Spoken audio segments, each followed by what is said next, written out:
was on the internet the other day, doom scrolling through Facebook as I often do, but for me it's actually kind of productive because I find a lot of cool ideas to speak about when it comes to things for videos, really. And I saw an interesting quote from Adrian Newey. Now, this was via a agency called AMUS. Never heard of them before, but shout out to them for getting this. But he's basically said that Formula One, in some senses, is actually losing out to other industries and other motorsports when it comes to staff retention. I'll just read out the quote from Newey and obviously go into my thoughts with it. So the quote is a pretty short one. He just basically said that the cost cap in Formula One does come with a lot of hidden penalties, one of which is actually meaning that Formula One is no longer the best paid industry. He says that Formula One is losing people to tech companies and World Endurance Championship teams because they pay better, because there is no budget cap for tech industries and also the World Endurance Championship as well. They don't have a budget cap like Formula One does. For those that are wondering, in terms of the budget cap in Formula One, just to show how stark of a difference it is in terms of the finances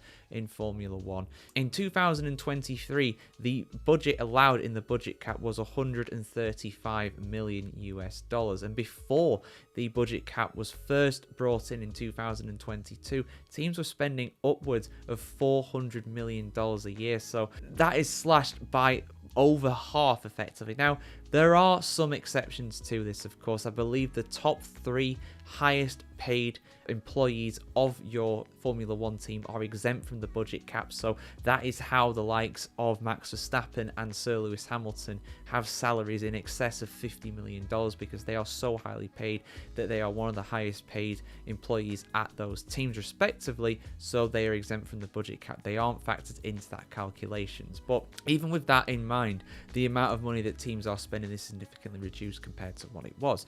So the question really is the budget cap a good thing for Formula One? Is it hurting it? Well, I think overall, to be honest, the budget cap is a good thing in Formula One. Now, it's not perfect by any stretch. It's not perfect. And having the same system that we had before, I think it really was a negative thing for Formula One, to be honest, because teams could just spend whatever they want. And that meant that inevitably the team that spent the most money, the Mercedes, won every time. And that's what we saw. Between 2014 and 2021, Mercedes won 8 Constructors' Championships in a row and won 7 Drivers' titles in a row in that time as well, only being stopped by Max Verstappen in 2021. So that was very much a symptom of it. And then in 2022, the budget cap comes in, and yes, obviously Red Bull completely dominate. They, destroyed the competition as they got the jump in terms of having the best car at that time. But look at how close things have gotten now in Formula One. In 2024, we had 7 different drivers win from 4 different teams, and all 7 of those drivers won at least 2 rounds as well. I mean, yeah, we've got more races nowadays than we used to,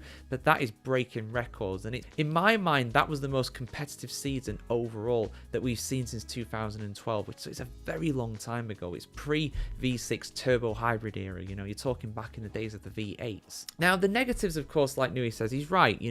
Tech companies and WEC teams, they will be poaching staff members. Not the highest of the high-profile people, the team principals, the racing engineers, the high-up directors, but the regular people, the pit crews and stuff like that. I can imagine a lot of those guys and girls are being poached by tech companies and WEC. Now, the tech company thing, I wouldn't read too much into that personally, because yes, there are transferable skills, obviously, whereas these people wouldn't be being hired, but overall it's completely different.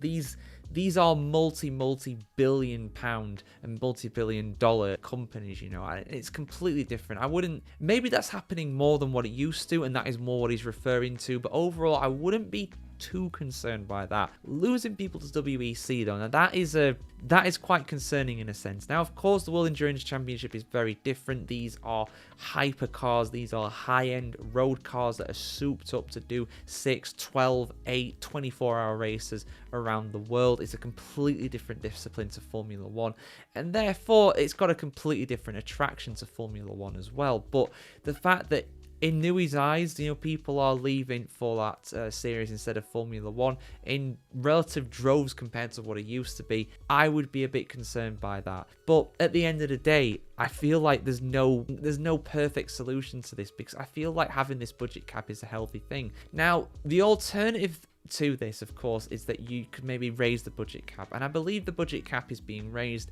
in line with inflation in the years to come. It's not going to stay as the same amount of money, because $150 million today will be worth significantly less in 10 years' time if you just keep it as a flat rate. So it's good that they're increasing it to go with inflation. I think that's positive. Now, some people might think, well, they need to increase it significantly then to compete with this, but I'm not so sure that is the best solution here. Because, for example, Haas, right? Haas have never reached the budget cap before. They will do this year. Apparently, according to Ayu Komatsu, their team principal, they will reach the budget cap for the first time in the team's history. So there is that as well. Some teams are still not reaching the budget cap. Are Sauber Williams reaching it? I don't know, to be honest. I'd be surprised if all of them are. So there is that as well. And then obviously, because these guys are barely reaching the budget cap as it is, if they even are at all.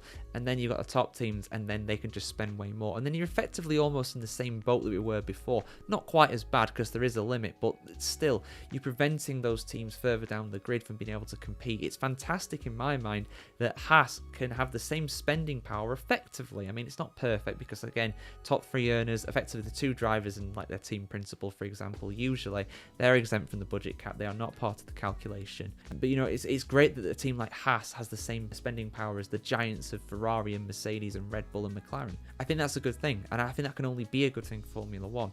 There is one point though, and I don't think it's quite as egregious really when it comes to Formula One, and we're going to see it in action when we get the new regulations in 2026. That'll be the kind of the proving ground for this one. But a concern that Newey himself has also had when it comes to that, he said that if a team comes out of the blocks, they've got a dominant engine, so it could be anybody. Let's just use Honda and Aston Martin, because that's his team now, of course. Let's say Honda makes the best engine in Formula One in 2026 when it comes back, way better than Mercedes, Ferrari, all those other guys, right? To the point where they effectively can't compete, right? It's like Mercedes in 2014. And it's likely to happen again, potentially, that no one can compete with them because they have the best power unit, like 100 horsepower more reliable, better average power, all that sort of stuff, more efficient energy conversion and stuff like that. That is what's going to be key. Honda or anybody could do it. It could be Mercedes, it could be Ferrari, it could be anybody, right? It could be Audi for all we know. It could be any of those guys.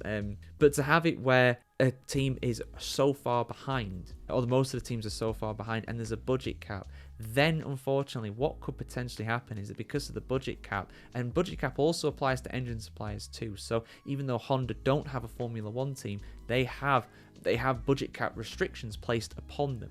So because of that, we could get a situation where, because of the budget cap, the teams that are further down cannot catch up to the top team. Now, I have my doubts about that personally, because you could argue the same thing about the budget cap now. Not necessarily with the engines, because the engines are effectively equal at this point, right? There's not really an engine that's worse in Formula One than the others, unless you count Renault. But, the Mercedes, the Ferrari, the Red Bull powertrain, Honda One, whatever it's called these days, they are all pretty much equal. There's not a lot between them, really, when it comes to that. But at the same time, we've ended up with 4 teams that can win races, multiple races, and 7 drivers that can win multiple races, all from those teams as well. And I'd wager that if you had Lawson in that Red Bull throughout the entire season, you might well have seen a win for him at some point, potentially, instead of Sergio Perez. But, so they've closed up with the budget cap. So if you're feeling optimistic, if you're an optimist about it, then yeah, a team can come out of the blocks and they could still ahead of everybody else, and everybody else can still catch up to them within a few years. But if you're thinking cynically, because of the budget cap, it effectively hamstrings you and you can't quite catch up as easily as you can. And the sun is starting to shine in my face quite a bit right now, so I think this is a good time to end the video. But I want to hear your thoughts, guys. I mean, it's quite a thought-provoking quote, really, from Adrian Newey, really, and I want to get your thoughts on it overall. I've talked about the budget cap too much on this channel before. Overall, I think it's a good thing for Formula One, and it's something that's been well overdue. We spoke about there being a budget cap in Formula One back in the days of Max Mosley. You're talking mid-2000s, when he was FIA president, and we thought he'd be the most controversial FIA president ever. Oh, not even close. Not even close. Maybe at the time, but some other people have surpassed him in that regard for sure. Definitely one notable example. No prizes for guessing who I'm referring to there. But yeah, I want to hear your thoughts, guys. Let me know what you think about this in the comments below. Is the budget cap a good thing for Formula One? Does it need to change? If so, how? your thoughts in the comments below. Like, share, comment, subscribe as always, guys, here on the F1Chronicle.com to see much more content on the pinnacle of motorsport just like this. Head over to our Patreon as well if you've not already, of course, and you get to check out some exclusive memberships, and you also get to help keep the lights on here too, which I don't need the lights on. I've got the lights on now, but I don't need the lights on because I've got a big bulb in the sky called the sun shining right in my face too, which is very distracting. But yeah, there you go, guys. Hope you enjoyed the video. See you very soon.